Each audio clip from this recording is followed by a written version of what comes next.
Okay, good day, good people. So me and my dad are here for our second interview together for the Daddy Issues series. How are you? I'm great. How are you, daughter? I'm doing good. You look good, Dad. Y'all see Pops in here looking real suave and everything. Swag. So how did you feel about our last interview? Oh, it was great, man. It was very therapeutic for me. You know what I'm saying? Yeah, man. You know what I'm saying? Good stuff, man. I just hope it, you know what I'm saying, it touches somebody, man. You know what I'm saying? It just get out in the ethers, man, and it helps somebody out there. Same. It was very therapeutic for me. All these interviews have been, honestly. It's been interesting to relive some of this stuff that I haven't thought about for a while, and having these conversations, really brings it out. But I really appreciated the accountability that you took for some things that we talked about that happened in the past. And I do want to highlight something. So I know we talked about things that were negative that happened, but one thing that is really important, and my mother actually wanted me to mention it, is that you always pay child support. No doubt. A lot of men do not pay child support. Some men will even evade work. Some men still owe child support. Or they still owe after the kids are grown. And no so doubt. While I don't necessarily think that we get cookies or prizes for doing what we're supposed to do, but considering how many people don't, that was great because you paid child support for all of us. I paid child support for all my kids. To the end. And my mother was saying that she started off making like $10 a week. Yeah. And then by the time I was 18, she was getting paid past that. The more money I was making at work, the more money they was taking out. Okay, well that's a nice even exchange. I mean, that was the least I can do. I knew I wasn't there, and I always worked since I was 14. I always had a job. You know what I'm saying? Mm-hmm. So that was no problem with me. You know what I'm saying? I paid child support on time, no rearages. You know what I'm saying? That was the least I could do. I knew y'all needed more, but you know what I'm saying? I mean, I had to do at least that much. Got it. And so how old were you when you had your first child? I was like 17. Okay, 17. Wow. Yeah. So you dropped out of high school, actually. Yeah. Actually, I dropped out of high school to take care of my daughter. You know what I'm saying? I figured, her mother kept going to school. Her mother went to college, and like for the first, 3 years, I was, watching my daughter, keeping my daughter. You know what I'm saying? When she went to school, we wasn't together, but I figured that was my first one, and I just wanted to play my part. That's good, and I want to have a moment for your story because you dropped out of school pretty early in high school, and then you started working as a temp at a factory. Yeah. And you ended up becoming the manager thereof. Plant manager. So you go from no GED, nothing, to running a plant, making really good money. Yeah. That's a blessing. Man, that was a blessing from God, man. I mean, it was, because like I said, I always worked. I had opportunity when I, worked at this company. I hung in there, what I'm saying? I started off making $12 an hour. When it was all said and done, I was making over $100,000 a year. Yeah. You know what I'm saying? That wasn't nothing but God, man. But you know what I'm saying? And then, I was able to pay child support and, and live your life. And live the good life. So I asked my Facebook friends if they had any questions for their dads, maybe that they couldn't ask for whatever reason, and I got some really good ones. So let's get into those. Let's go. The first question is, why do you think you deserve the respect of a parent when you haven't put in the work of a parent? Oh, man, that's a good one. You know what? I think that's simple to me. You don't have to give me respect as a parent because I wasn't there and I own that, but you got to respect me as a person. You're going to respect me as a man. You know what I'm saying? And I think that was one of the reasons why I probably didn't reach out as you all got older, because I didn't want that disrespect piece to come. You know what I'm saying? And me had to, to eat that up. Like, man, forget it. I know I wasn't there, but that don't give you a pass to disrespect me. Me not being there as a parent, I'm going to own that. Me not being in your life, I'm going to own that. But the disrespect, wasn't going to accept that one. Okay, so to the woman that asked this, you would say, from your position, you knowing that you weren't there, you don't respect the respect of a parent. You just respect like the basic human respect, period, that you would expect from anybody. Affirmative. Got it. This next one I thought was really good.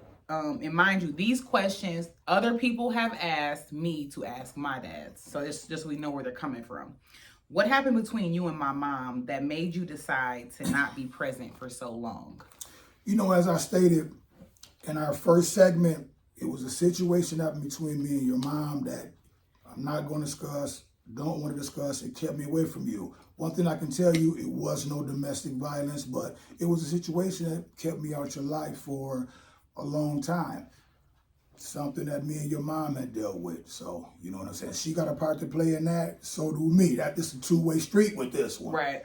And then you just happen to get caught up in the middle of me and your mom's mess that kept me away from you. And I think there's a lot of people who are caught in the middle of their parents' mess. And obviously, as a child, I was not in a position to hear the who, what, when, where, why, how. So I didn't know that. And so, you know, I do think a few things impact parenting. The first are traumas that everyone has on an individual basis. And then there's that interpersonal relationship between both parents that, of course, bleeds over into the lives of the children. And then hopefully, as we get older, you know, these things can be discussed on both sides of the fence. Absolutely. You know, absolutely. So yeah, I like that one. Why is it so easy for you to let time pass without reaching out to fix issues? So if one of your children asked you about that, what would you say? I wasn't looking at it as being no issues. I was doing me. You know what I'm saying? And at that time, I wasn't going to let nothing or nobody come in between my mission.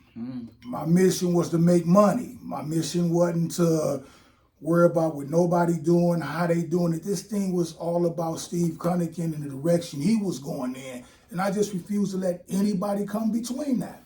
Got it. So I respect that honesty. Thank you. Do you realize the role that you played in how I now treat you? So if one of your children maybe spoke to you or, you know, just had a chip towards you, do you realize the hand that you have in that? I realized the hand I had in that when I was an absent father.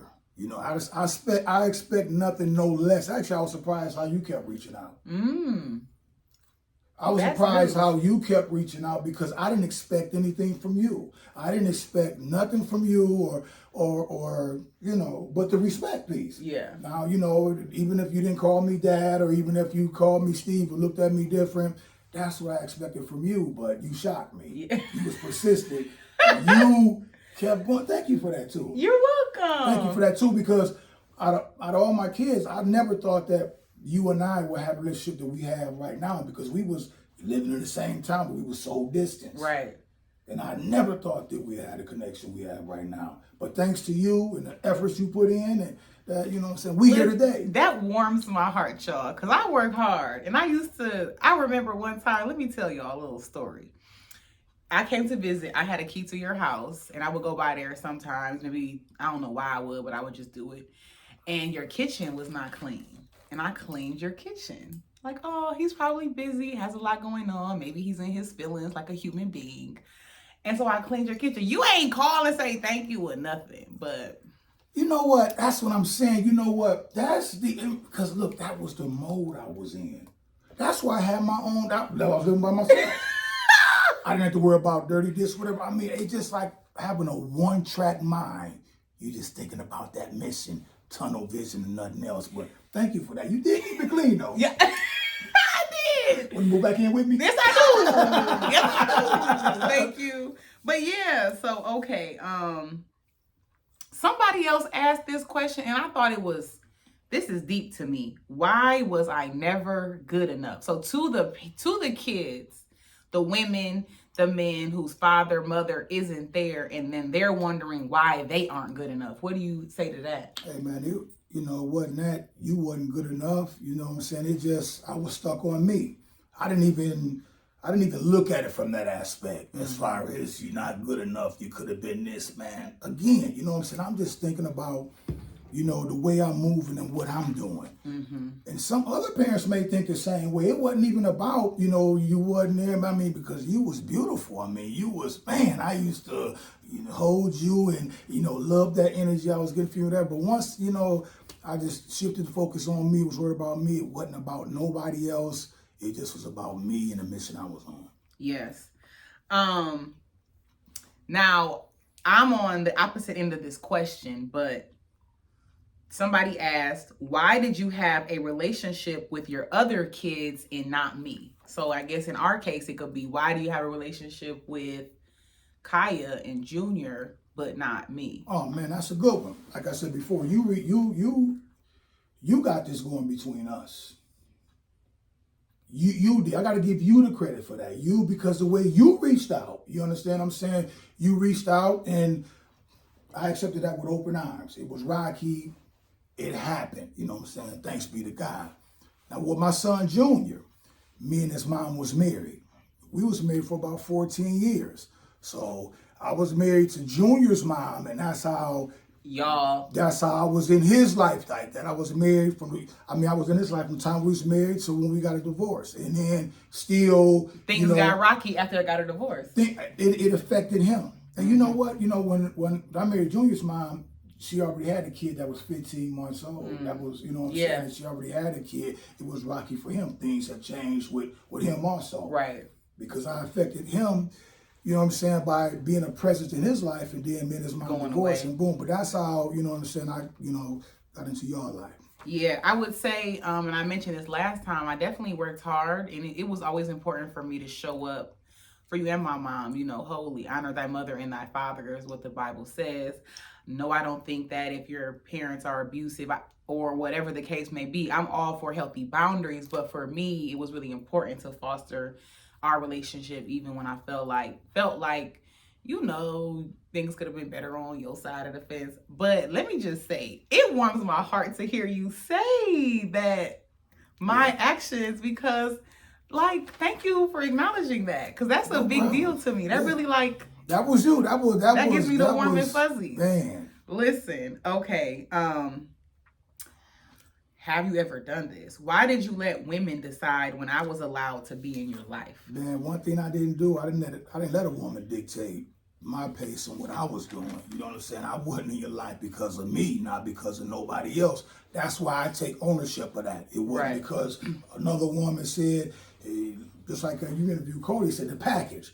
If a woman dealt with me, she dealing with this package I got. If I'm dealing with my kids, you got to deal with my kids. You understand what I'm saying? So I never, my narrative is not what a woman told me to do or how she told me to do it, because I wasn't going to allow that anyway. Right. We know. So from my seats, you have grown so much, Dad. Like your openness, and you mentioned that it was God last time. And I feel it, but it's just like something in you has totally switched. Well, I'm telling you, man, that's just how God will do it, man. I got a whole different outlook on life, man. I just look at things different, man. Life is too short, man. And, the legacy that, I want to leave, man, it's not that I was just, deadbeat dad and that's it. And that's it. Which, when I was out there, it didn't matter to me. The only thing that mattered to me is just what I can get and what I can do and how far I can go with it. You know what I'm saying? So God really softened my heart. You know what I'm saying? The hardness, it still reached out a little bit every time going away. And plus with Sair, that was a blessing to me. Right. That when he came, even though he wasn't playing, man, that just really struck a nerve in me. Yeah. I said, I'm looking at this whole dynamic just different. I got this young king right here. Mm-hmm. You know what I'm saying? I can't make up for the things I did or whatever. He also softened my heart. Right. You know what I'm saying? Because it's rough out there, man, So, yeah. And I figured I just wanted to turn over a new leaf, man, especially when he came into this world. Just want to be there with him from the beginning. That's who I live for, man. You know what I'm saying? And I love it. So there's another interview that hasn't been released yet. And we discussed some domestic issues with somebody else that my mother went through. And I don't know if we ever talked about this, but did I tell you that I was in a domestic relationship before? No. Yeah. Is this why we was having interaction with one No, another? no, this is after. So, well, this is before. This is when I was in ninth grade. Wow. So, when I was in ninth grade, I was with this guy, and yeah, he was physical. So you'll see it in another video. And I put it all together when I was in college because I took I was, a psychology major undergrad, and they talk about how young girls who see their mothers, endure domestic violence are more likely to become abused, and men are more likely to be abusers. And so looking back, I'm like, I didn't tell anybody until after the fact. I didn't tell you, didn't tell Cody, did not tell Keith on purpose, because maybe that was for the best. Yeah. that was definitely that was whether I was in your life or not. That was definitely for the best. Yeah, one of his sayings has always been, he's the king of one-liners, but I'll kill a brick and put a rock in the hospital. Straight up. And I believe it, Straight but up. How does that make you feel? I'm just curious to know what, that man, I was. Damn, man, that really hurts my heart, man. My mom always raised me and my brother that if a man put his hands on a woman, he less than a man. You know what I'm saying? A man don't have no business putting his hands on a woman. Right. No matter what I went through or what I did in the streets or whatever, man, I'm gonna respect that woman enough not to put my hands on her, no matter what she did to me. So me hearing that, anything I could say, it was best that, me personally, that, that I didn't know about it or hear about it because the outcome wasn't good. Yeah, I know that. And so I literally intentionally waited until way after the fact. Now I'm way past ninth grade, dear God, and I'm just now sharing it. But speaking of relationship advice, something else that you would say when we were younger is how you didn't believe in boyfriend and girlfriend. Yeah. And how I don't want to meet your boyfriend. I want to meet your husband. That's right. And I would always say, but he got to be one before he's the other. Yeah. What about that? Like, because you've met one boyfriend and you had your opinion and your opinion ended up being valid. And we'll leave that there. But, I mean, just looking at this thing, man, and according to the scriptures that I believe in, man, they say God will bless a husband and a wife. If you're doing anything other than that, man, boyfriend or girlfriends and all that, that ain't what God ordained, knowing that what I know right now. So we go out, we plant these seeds and have these kids and we not married, we not together, whatever. What do you expect to come up out of that? You know what I'm saying? I mean, I wish I would have had a wife. I wish that before I had kids, I would have had kids by my wife. You understand what I'm saying? So I believe in that. I think God will bless that union. He will bless you together. He will bless you as one. But not as two individuals. Yeah, he'll bless you. He's not going to bless you as a unit being married. You may get your blessings on the individual piece, but, not as a unit. Married. He had that covenant and he blessed this marriage for a reason, man. It's me and you, nobody on the outside. It's me with my kids. I don't have 5 kids. I don't have 3 girlfriends. I don't mean 6 kids, 7 kids, 7 baby mamas and all that. But when you just doing it your way and, it don't matter to you like it didn't matter to me. I mean, we was all from the belly of the beast. We was from the projects. Even some of the women that I had kids by. What you expect to come out of that one? Yeah. You understand what I'm saying? Yeah. Some of them already had kids, now you having some more. Right. And you're doing this. Keeping the cycle going. Right. Yeah, you had a few one-liners. Another one would be romance without finance is a nuisance. Man. You want to talk about that one? Hey, man, sure. I mean, man, the foundation. I mean, who want to be with somebody who got bad credit, who don't have money, don't have a job or whatever? In the nuisance, it's gonna become a problem. It's gonna become an issue. You not stable. We can't get a house. We can't get nothing. You don't work. That's where the nuisance come in at. Because you're not thinking about this before you go into it. Is they stable? How is your credit? Can you keep a job? I mean, now we think about that after the fact, and then what end up happening? You got problems. The romance becomes a nuisance. That was always my thing. If what I was doing didn't add value to what I'm doing and gonna contribute to my movement, and then I can't deal with that. I don't want that a part of me. You understand what I'm saying? I feel this way right to this day. I got good credit. I got a job. I can bring that much to the table. If the other person can't bring that to the table, and then we are going to have some problems. A nuisance. A nuisance. That is so in my head. And another one of your one-liners. I was born at night, but not last night. Now I know you didn't make that up. Make it up. But obviously, you used to wear these out. I had another question. Okay, so I also want to inquire about your relationship with my mother. So what are your thoughts on how my mother raised me? I think she did an excellent job, man. I mean, you know, good mom, you know what I'm saying? Your mom would, I knew that she would literally lay her life down for you. Mm-hmm. And I knew you was in good hands, you know what I'm saying, with your mom, man. I mean, right to this day, I mean, you know, we have a good relationship. Yeah. You know, we communicate, you know what I'm saying? We don't go at each other, man, because at the end of the day, it's all about you, man. I mean, you know, I figured if me and you have a good relationship, you know what I'm saying, I got to carry on, I got to have that with your mom. Right. I got to respect your mom. Right. And plus, she earned that because I respect her from my heart. Even though we had a hiccup towards the beginning, we was both young. Mm-hmm. You understand what I'm saying? Right. So, you know what I'm saying, we have a good relationship. Your mom did a hell of a job raising you. Thank you. I appreciate that. And I also want to say, so when I was home last visiting, we all shared brunch. My mother made brunch and we sat down and ate together. And that's the first time. Like ever. Yeah, I mean. That we just. I thought it was going to be a second time. Today, I even brought my napkin with me. She left. She like, I'll see y'all later. But it was so special. Like, wow, I've never sat down and had a meal with both of my parents. Yeah, man. Yeah, like in the house, just us three talking about life, and it's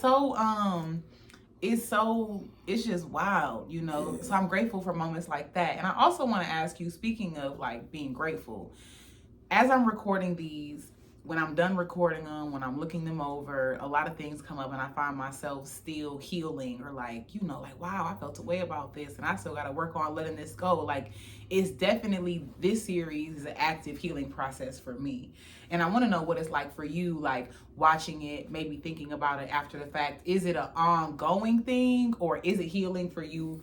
Like, it's healing for me, man. It's like therapeutic for me, man. I think I watched our series like 6 times. Man, once you really realize how you impacted somebody's life, man, and just sit back, man, and take that in, man, that's a game changer. Yeah. While I was caught up in myself, I wasn't worried about how nobody else was feeling. Even my kids, it was all about me. It's a real sobering feeling to hear it from especially your kids on how you impacted their life in a bad way. Yeah. You understand what I'm saying? But man, it's therapeutic for me, daughter. I think you're doing a great job with this. Thank you. I really appreciate your openness. That's why I ain't had no problem with being a part of this, owning my truth, not making no excuses. So hopefully, man, it can just, if it can just touch one person, whether a boy or a girl, man, this is huge, man. I support this 100%, dog. Thank you. And I really appreciate it, because what we're talking about, these things aren't easy. And I know that I'm always smiling in a certain disposition, and it's important for me to be open and to make you and everybody else feel comfortable. But these are heavy things that we're talking about. It's real life stuff. Yeah, things that had me broken down for a while, that took me a bit to get here. But I do think it's just so special and important that we have these conversations. They mean a lot to me for sure. Somebody asked in the comments on YouTube whether or not there was any tension between you three, Cody and Keith. And in the last interview, you said kind of that you respected them, but through the years, have you ever had any like words with them, any tension? Has there been anything like that? No, I mean, none. You know, as I said in the first segment, I respect both of those guys. You understand what I'm saying? I'm not going to have tension with anybody or any malice with anybody who stepped up to fill a void that I wasn't feeling, you know what I'm saying, being there, Yeah. you know where I'm going. So no, man, I got the utmost respect for Cody. I have the utmost respect for Keith. Them guys haven't did nothing to me. Yeah. You know what I'm saying? Rather, you know, and I didn't feel that they were stepping on my toes. I didn't feel no kind of way. You understand what I'm saying? They did what they needed to do, what Right. they had to do. So no, as far as tension, malice, we never had any run-ins. We never had any arguments. We all from the same, you know, lived in the same neighborhood. Right. So no, never. And that's important too. How about, so, you know, I call Keith's dad, have forever. How do you feel about that? I don't feel no way with that. You know what? I'm glad you asked that because, you know, that's how you feel and that's coming from your heart, man. That's cool. I welcome that. I wasn't there. But you know one thing I promised myself? My son, Sayer, would never call another man daddy. Because There's no void. It's not going to be none. See, That's what happens. Some guys may get mad or bitter. Yeah. But when you're not on your job and you letting somebody else do your job and you let somebody else take care of your child and be there for your child and you absent, now you got to take your medicine. You did it. You know, you wasn't there or whatever. I wasn't there. So look, my hat's off to this guy. I appreciate the fact that he stepped up. I appreciate the fact that Cody stepped up. Them guys stepped up. I wasn't there, so you had these men in your life to give you some type of guidance, to give you some type of direction. They didn't harm you. Now, if they would have harmed you, that'd have been a different story. Right. But I have no problem with them guys. I never did, and I still do not to this day. And I love that, because I always wondered. I never have asked you that, because I've always called Keith dad since I can remember. Yeah, you know what I'm saying? And only thing I remember, he was there. I mean, times I used to see him, he used to take you to get your hair done, and you know, out on his motorcycle and all this and that. And he used to take you with him everywhere. You know what I'm saying? He went. You know what I'm saying? And he never denied me if I want to come up and see you or talk to you. We spoke. He respected me. We respected each other as men. You understand what I'm talking about? Back to that respect. There you go. And that's what, no matter what. You know what I'm saying? And back then, me and your mom wasn't even seeing eye to eye or getting along, but that guy respected me and I respected him. So that's good. So even though you and my mother weren't, you and Keith were still amicable and cool. Y'all could have maybe met to exchange me or something. Right. Yeah. I mean, a few times we did. I kept you a few times, and that was, you know what I'm saying? The go-between. Because, and I want to clear, you know, one thing up. Your mom never kept you from me. Right. Thank you for that. She never told me that, Steve, you cannot see. She never used you as a pawn. See, some mothers do. They use these kids as a pawn, and I can't get to him. You can't see your kids. But even though we went through what we went through that kept me away from you, your mother never used you as a pawn, you know what I'm saying, to pit against me. So, you know what I'm saying? And now that's a topic right there. I know some women do that for sure, because there's tension between the father and the mother, or maybe the father doesn't want her anymore, or whatever the case may be. Then the kid, and I just think that is, you know, really unfortunate, and it's at the child's expense. So I am thankful to hear that. Yeah, my mom, she's always been open, you know, kind of to however our relationship went, whatever I was comfortable with. Yeah. Okay, so I have a question for you. All right. So my question is, would you want me to date a man like you back in the day? Like if I... Run from him as fast as you can. Nope. Because, like I said, my focus wasn't there. As far as back in the day, I wasn't ready for none of that. I mean, you know, you got to think about it. You know, I was raised in the streets. That's all I knew. And even in the midst of me having these kids, and from your mom to all of them, they should have been able to tell that by the way I was moving. You understand what I'm saying? So I wasn't moving like no family man. I wasn't moving like a guy who wanted to have kids. I was moving like a boxer, sticking and moving, bobbing and weaving, literally. You understand what I'm saying? So no, me run from a guy like back when I was dropping these kids, run from me. I am very happy to hear you say that, but I do want to talk about how if you knew you did not want to have kids, or that you were not moving like a family man, why continue to engage in acts that result in children? Because you know what? Look, back in the 80s when I was coming up, when you talk about unprotected sex, man, look, what was that? Only thing we was doing was popping penicillins that we won't get a disease. And like I said, we sticking and moving, bobbing and weaving. I didn't have nobody in my ear saying, Steve, if you have unprotected sex, even though it was common sense, you're going to keep having these kids or this and that and the other. Like I said, that wasn't even a thought to me. My thing was I didn't want to catch no STDs. And probably half of the people that was doing what they was doing, that got all these kids, wasn't using no protection. That wasn't a big deal. That's just the facts of the, you know what I'm saying, the matter. But again, one track minded. Only thing I'm thinking about is getting that bag. And I wasn't gonna let nothing or nobody come between me getting that bag. So in the midst of me popping these babies out, still gotta go to work. I am satisfied to hear you say no, because, dear God, if you would have said yes, I would have been stunned. Oh, man, when you own your truth, you got to own your truth all the way. That's why I got the peace with myself right now. That person that I was, he dead right now. You understand what I'm saying? Yeah. I'm somebody else. But then, now, when you talk about the guy now, I'm good. You got to catch right You here. Today. This guy right now, he's a catch. God-fearing man, Listen. handle his business, work, good credit. Handsome. Hey, man, you see know, them dimples? We got them dimples that. So, yeah, I don't we? You do. We cute. Yeah. You look like your daddy. I do. You see it. You see it. They see it too. They see it too. But yeah, I was wondering, because I'm asking all y'all that, and I'm just very curious because we all know what was what. Yeah, because you used to be a cold piece. I just I mean, it really actually, if you look at just the life I was living, and I think a lot of women is blind to this, man. They get caught up in the money and the guy can, pay their bills and, I get what I want, but they missing one thing. You understand? I mean, number one, do he love you? Is he a family man? Is he there for you? Is he there for you emotionally? Is he just a pop in and a pop out guy? Do you got to make an appointment to see the guy? You understand what I'm saying? Is he willing to be your husband?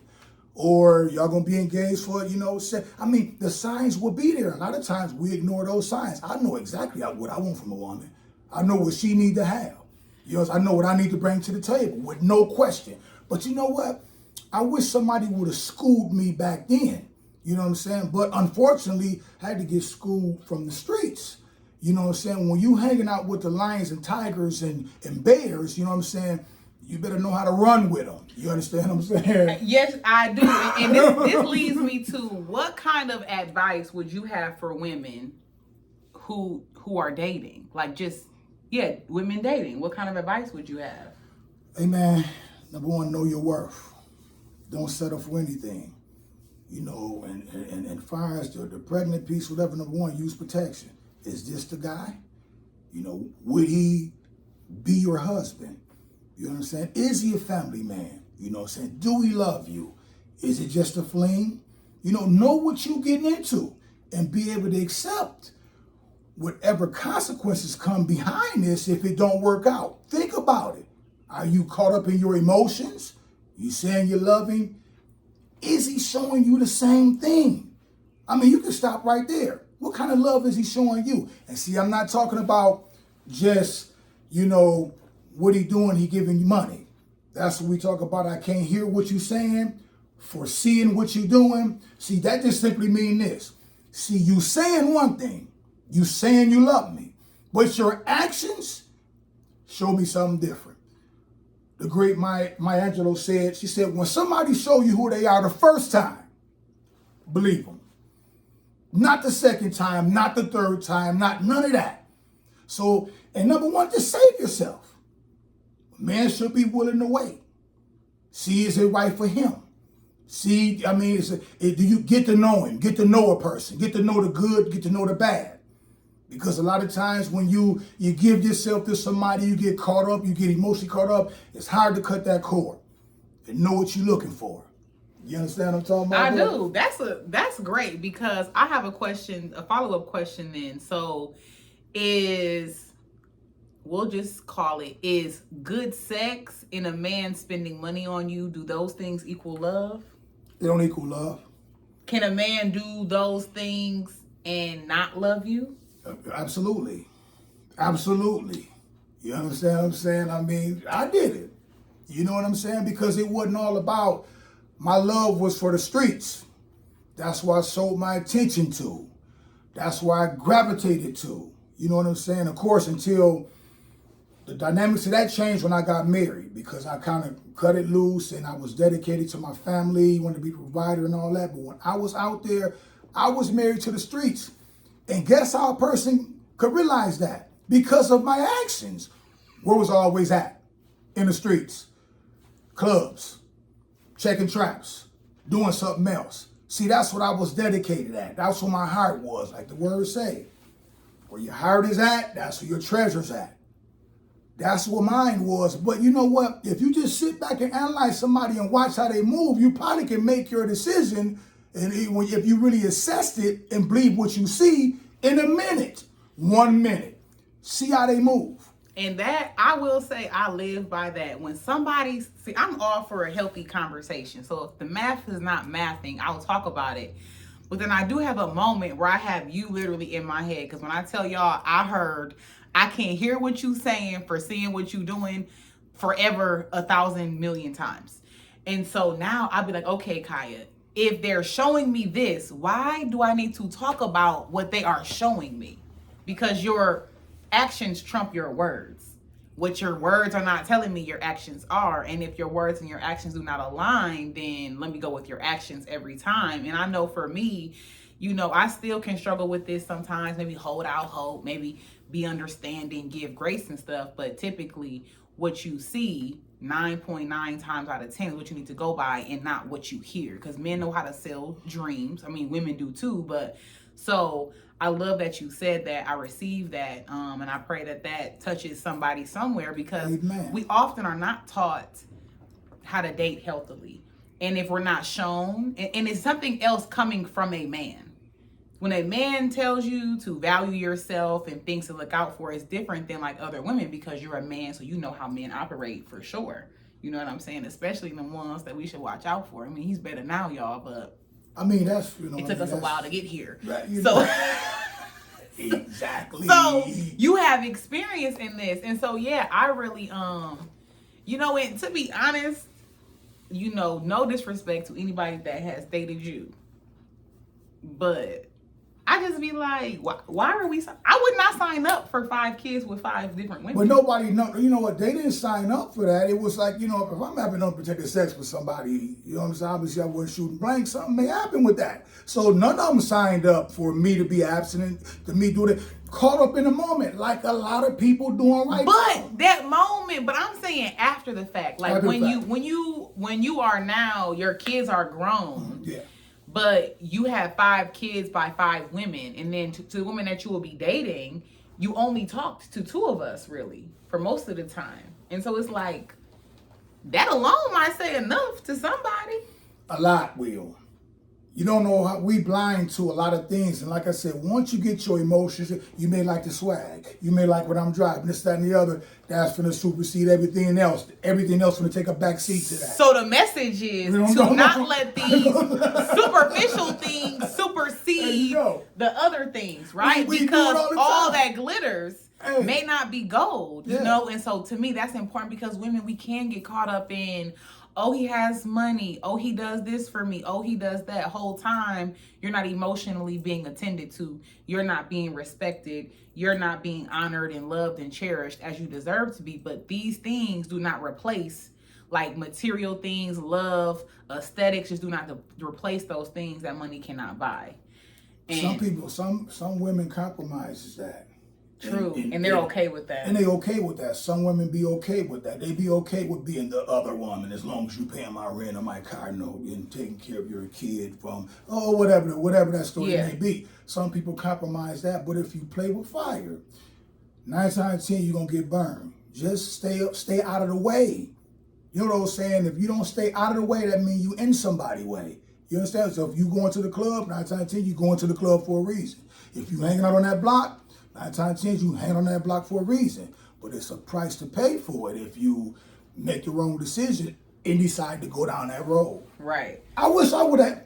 What I'm kicking right now, I swear I wish somebody just would have tapped me on the shoulder and just told me half of the stuff that But it was trial and error. I learned as I go. I try to share it with you. Even before this, how the conversation we used to have. And because this is reminding me of a conversation that we used to have. So one thing that you would say when y'all all are realists, you like, I'm going to keep it real with you. I'm not going to tell you what I want you to hear per se, but the honest truth and what the world really is like. And I will never forget, I got my belly button pierced. I was in high school and I was at the game showing people after the fact, And I didn't know you were there, but you were there. And you saw me show my little belly ring. You saw me. And so you came up to me and you said, hey, daughter, I saw you got your belly button pierced. That's nice. And I saw you showing everybody it's okay to be an illusion. You don't got to show everybody everything. No doubt. And I was too young, I think, to really understand what you were saying, but I get it now fully. Like, I don't like doing all that, having to show off and go out my way. That's not necessary.